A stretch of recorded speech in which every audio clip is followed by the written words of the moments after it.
À moins que nous soyons purifiés intérieurement, nous ne pouvons pas avoir une communion constante avec le Dieu saint et vivant.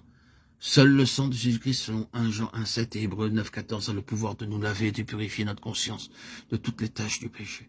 Lorsque le Saint-Esprit nous convainc de nos péchés, il nous aide à les confesser avec un cœur vraiment repentant, en croyant de tout cœur que le Seigneur Jésus-Christ est mort à notre place et a été enseveli afin d'ensevelir nos péchés, et qu'il est ressuscité pour vivre en nous afin d'être notre vie et notre justice, nous sommes immédiatement pardonnés. Tous nos péchés sont lavés par son précieux sang, et nous commençons à ressentir la présence de Dieu d'une manière très puissante.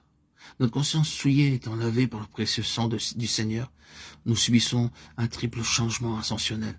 Notre esprit mort devient un esprit vivifié. Le Saint-Esprit vient et demeure dans notre esprit lavé. Ceci est appelé la nouvelle naissance.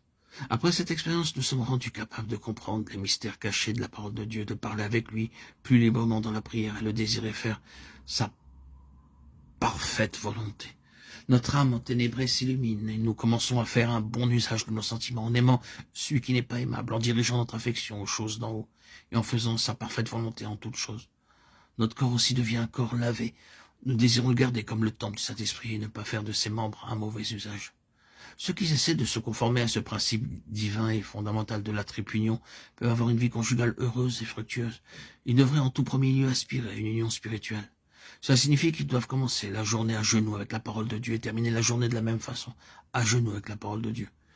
Ils doivent ensuite rechercher ensemble sa volonté à genoux pour chaque sujet, adorer ensemble le Seigneur et aller à la maison de Dieu autant que possible. Beaucoup de maris disent que ma femme prie car moi je suis trop occupé avec mon travail ou mes affaires.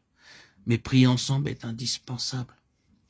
Pour ce qui est de l'union de l'âme, ils doivent s'assurer que leur amour ne dépend pas de l'attraction humaine, des possessions mondaines, de l'éducation ou de la richesse. Mais ils devraient s'aimer l'un l'autre sans aucune motivation égoïste. Ils devraient avoir les mêmes pensées, les mêmes amis, les mêmes affections, les mêmes désirs, les mêmes intérêts et des secrets communs. Leur union physique doit être conservée très sacrée. Ils doivent avoir une grande attention et un grand respect l'un pour l'autre et prendre un soin particulier pour comprendre leurs besoins mutuels. Leur vie conjugale doit être vécue par la prière, en se souvenant qu'ils sont unis pour mettre au monde une pieuse descendance. Et un seul ne les a-t-il pas fait? Toutefois, il avait le reste de l'esprit. Pourquoi ce seul a-t-il été fait ainsi? Il cherchait une semence de Dieu. Malachie 2,5.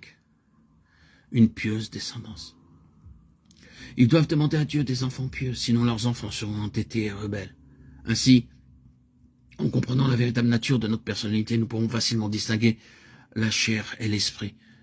Beaucoup de personnes disent qu'elles sont conduites par l'Esprit de Dieu, mais en réalité, elles le sont par leur chair et sont facilement séduites. Le diable essaie d'affaiblir notre foi, de nous dérober l'amour et la paix véritable par beaucoup de moyens subtils. En priant dans l'Esprit, en accord avec sa parfaite volonté, en accomplissant toutes choses sous la conduite du Saint-Esprit, nous jouirions de la faveur de Dieu et nous serons gardés dans son plan céleste.